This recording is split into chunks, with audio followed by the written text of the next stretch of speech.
Yo, what's up? Good morning sa inyo lahat mga katuwit. At ito na, yung ating i-deliver sa Gen 3.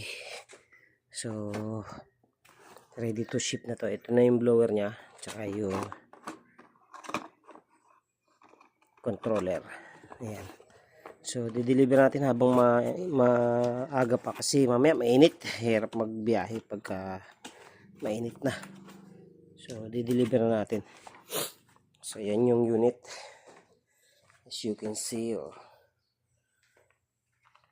tatagilid lang natin sa top box natin yan. Tapos dito yung blower. Yan. So, nagdala na rin ako ng pang testing kung sakaling ipapatesting sa atin para i-demo natin doon. Kasi siyempre pag mga first timer na customer natin ay kailangan i-demo natin para maganda. Okay? So, yan na yung unit natin. Update ko na lang kayo kapag nandun na tayo. Deliver na muna natin para may pampasahod din tayo sa ating welder. Ayan. So, na-testing naman na natin yan. Wala namang mga leak yan. Tapos ang ginamit natin pintura dyan ay epoxy black. Epoxy primer black. Hindi na ako nagpintura ng Boss Nick kasi nakaka-corrosion siya. Nagra-rust. So, mas maganda yung epoxy na lang pintura para talagang pang matibayan. Okay? So, update na lang natin pag nandun na tayo.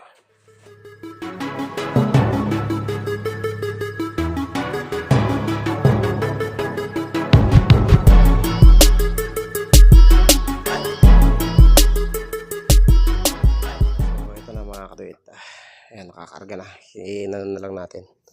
Nilagay na lang natin sa eco bag. Tapos, ito yung tanke. Yung controller.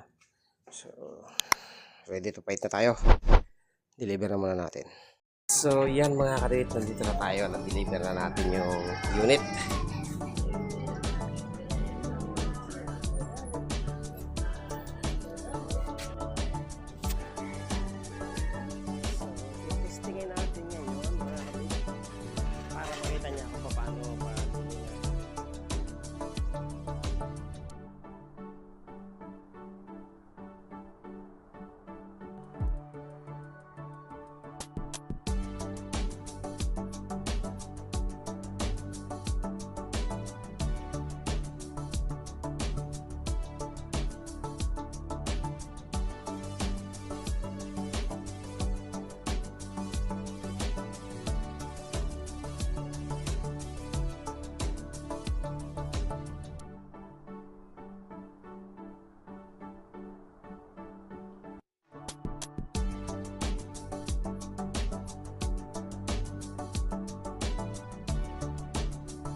So, nagdala tayo ng pampalingas para mabilis. So, ito na mga katuwid. Testing na natin.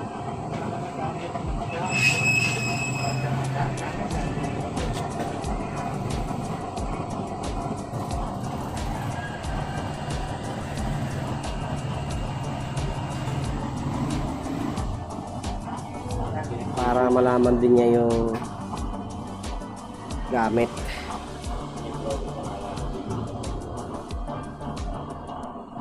Ayan na, kulo na. Pwede ka na magkape.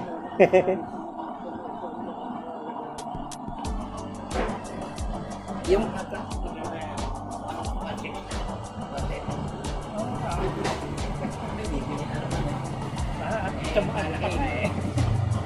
so yun na mga karit, na-demo na natin sa kanya. Tapos pagkatapos mo pre magluto, pag halimbawa maluluto na at wala ka nang lulutuin, i-off mo na to. Tapos hayaan mo lang siyang mamatay. Tapos pag namatay na siya, kung may pantakip ka para hindi, kasi pag namatay yung apoy may usok medyo may amoy yung usok pagka yung namatay na. Takpan mo na lang. Opo, lalagyan lang po ng kaunting magkahalong gaas at saka langis. Gaganon nila ho, tapos hindi yan.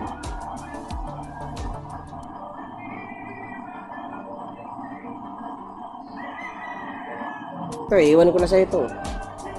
Pampadingas.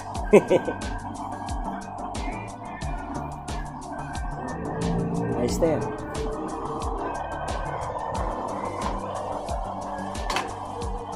Sa sunod, pagka yung konti pa lang ang dumi sa loob, yung carbon, huwag mo munang linisin.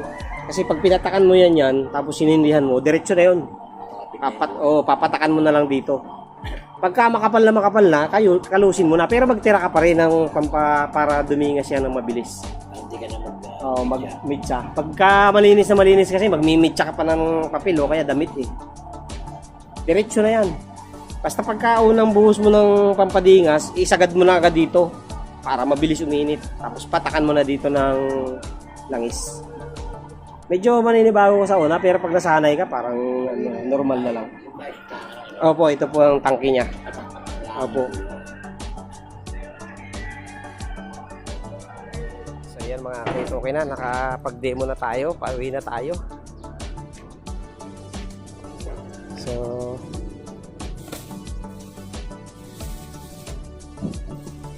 ayos na.